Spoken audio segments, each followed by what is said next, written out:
MLC కవితకు rows avenue కోర్టులో ఎదురుదెబ్బ తగిలింది. 7 రోజుల ఈడీ కస్టడీకి రౌస్ అవెన్యూ కోర్టు అనుమతినిచ్చింది.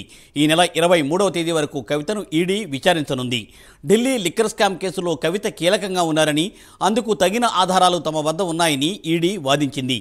కవితను 10 రోజుల కస్టడీకి కోరింది. అయితే కోర్టు వారం రోజుల కస్టడీకి అనుమతిని ఇచ్చింది. వారం రోజుల పాటు ఈడీ కార్యాలయంలో కవితను అధికారులు ప్రశ్నించనున్నారు.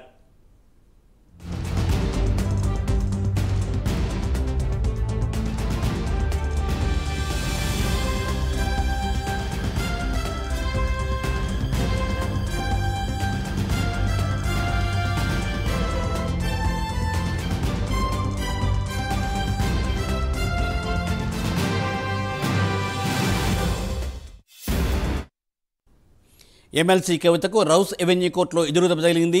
7 రోజుల ఈడీ కస్టడీకి రౌస్ అవెన్యూ కోర్టు అనుమతినిచ్చింది. ఈ నెల 23 వరకు కవితను ఈడీ విచారించనుంది. దీనిపై మరింత సమాచారాన్ని మా ప్రతినిధి కుమార్ అందిస్తారు. కుమార్. థ్యాంక్ యూ మూర్తి. ఏదైతే ఢిల్లీ లిక్కర్ స్కామ్ సంబంధించి కవితకైతే 7 రోజులు కస్టడీ విధిస్తూ కూడా ఢిల్లీ రౌస్ అవెన్యూ కోర్టు అయితే ఈ రోజు ఆర్డర్స్ అయితే పాస్ చేయడం జరిగింది.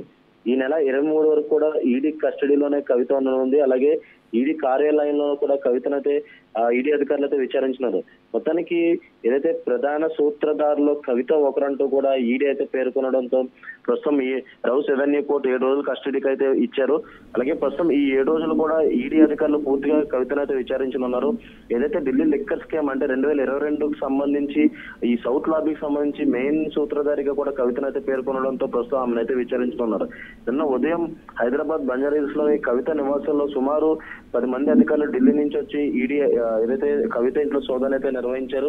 అలాగే ఈవినింగ్ 5:20 సమయంలోనైతే వాళ్ళు కవితనైతే అరెస్ట్ చేసి నేరుగా ఎయిర్పోర్ట్ తీసుకెళ్లడం జరిగింది. అలాగే ఎయిర్పోర్ట్ నుంచి నేరుగా ఢిల్లీలోని ఈడీ కార్యాలయం తీసుకొచ్చి అక్కడైతే నైట్ అంతా అక్కడ నుంచి మార్నింగ్ అయితే దీనికి సంబంధించి వైద్య పరీక్షలు అయితే చేశారు. అలాగే వైద్య పరీక్షలు చేసిన తర్వాత ఈ రోజు మధ్యాహ్నం ఢిల్లీ రౌస్ అవెన్యూ కోర్టులో అయితే కవితను అయితే హాజరుపరిచారు. ఈ ఢిల్లీ లిక్కర్ స్కామ్ సంబంధించి ఏదైతే కవితను 7 రోజుల కస్టడీకి అయితే ఈడీ అధికారులు అయితే కోర్టుతో పిటిషన్ అయితే దాఖలు చేయడంతో రౌస్ అవెన్యూ కోర్టు కూడా ఏదైతే కవితని కస్టడీకి ఇవ్వడానికి కూడా ఆర్డర్స్ అయితే పాస్ చేసింది. మొత్తానికి మరోసారి ఈ 7 రోజులు కూడా ఈడీ కార్యాలయంలోనే కవితను అయితే విచారించనున్నారు. ఏదైతే ఇదే కార్యాలయంలోని కవితని ఆ మహిళను విచారించకూడదంటూ కూడా కవిత ఢిల్లీలోని సుప్రీంకోర్టును అయితే ఆశ్రయించిన విషయం కూడా మనకు తెలిసిన విషయమే. ఈ నేపథ్యంలోనే ఈ కేసు కూడా ఇప్పుడు ఈ నెల 19వ తారీఖు వాయిదా అయితే వేయడం జరిగింది. అలాగే ఈ 19వ తారీఖుని కవిత వేసిన పిటిషన్ పై కూడా ఢిల్లీలో విచారణ అయితే చేపడతారు.